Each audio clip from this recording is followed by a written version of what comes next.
اللہ تعالیٰ کے بہت بڑے ولی جن کا نام حضرت لقمان ہے، یہ وہ ہستی ہیں جن کے نام پر قرآن کی 31ویں سورہ کا نام رکھا گیا۔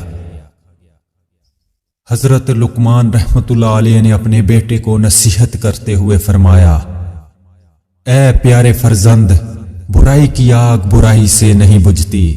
جس طرح سے آگ کو پانی سے بجھایا جاتا ہے، اسی طرح برائی کی آگ کو اچھائی کے پانی سے بجھایا جاتا ہے۔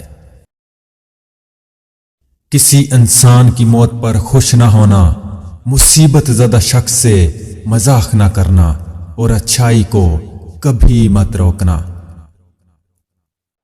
پیارے بیٹے، تم جس دن سے اس دنیا میں آئے ہو، آہستہ آہستہ اس دنیا سے دور ہو رہے ہو اور آخرت کے قریب پہنچ رہے ہو۔ اس لیے تمہیں چاہیے کہ پیش آنے والی چیز کی تیاری کرو۔ تقویٰ کو تجارت قرار دو گے تو نفع حاصل کرو گے۔ جب تم سے کوئی غلطی سرزد ہو تو فوراً صدقہ دو تاکہ تمہاری غلطی کا ازالہ ہو سکے۔ پیارے بیٹے، احمق شخص کے لیے نصیحت کا سننا اتنا ہی مشکل ہے جتنا بوڑھا شخص کے لیے پہاڑ کی چڑھائی۔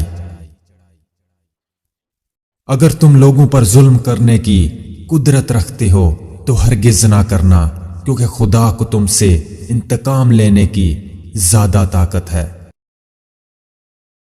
میرے فرزند، جو تم نہیں جانتے اس کو اہل علم سے سیکھنے میں کبھی مت شرمانا، اور جو تم جانتے ہو اس کی لوگوں کو تعلیم دو۔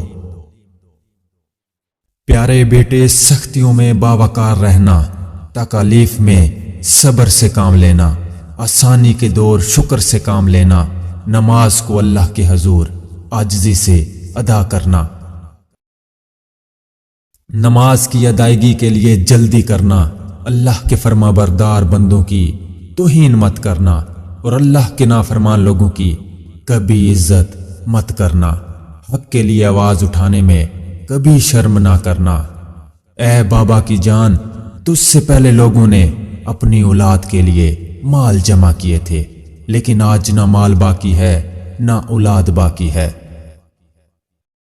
میرے بیٹے، اپنے آپ کو اس بکرے کی مانند مت بنانا جس کو ہرے بھرے کھیت میں چھوڑ دیا جائے اور وہ اتنا زیادہ کھائے کہ اس سے اس کی موت واقع ہو جائے، مگر اپنے آپ کو ایک پل سے گزرنے والے مسافر کی طرح بناؤ جس نے پل سے گزرنا ہے اور اس پل کی تعمیر سے اس کا کوئی سروکار نہیں۔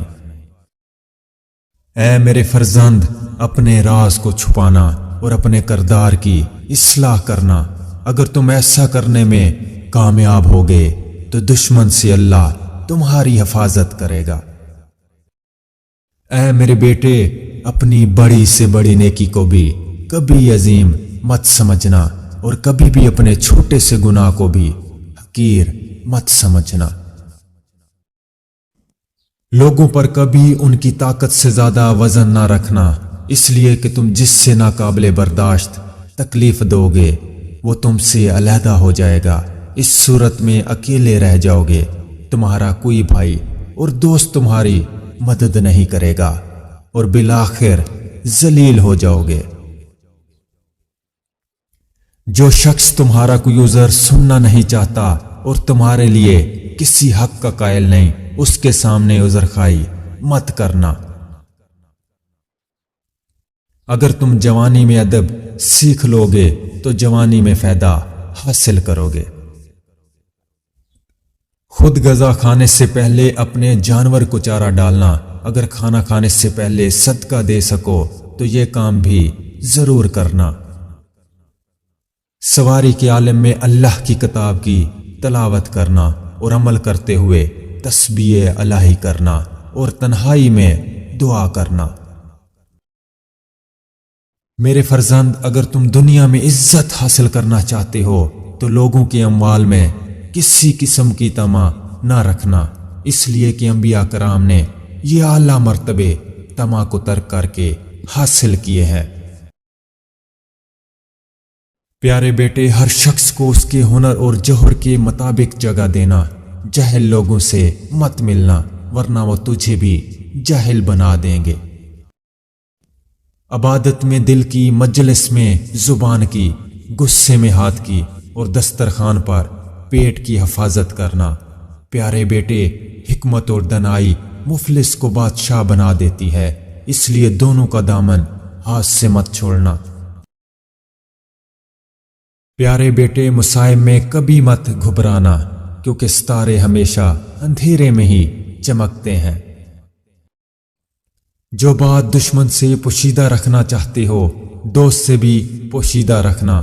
ہو سکتا ہے تمہارا دوست کبھی تمہارا دشمن بن جائے۔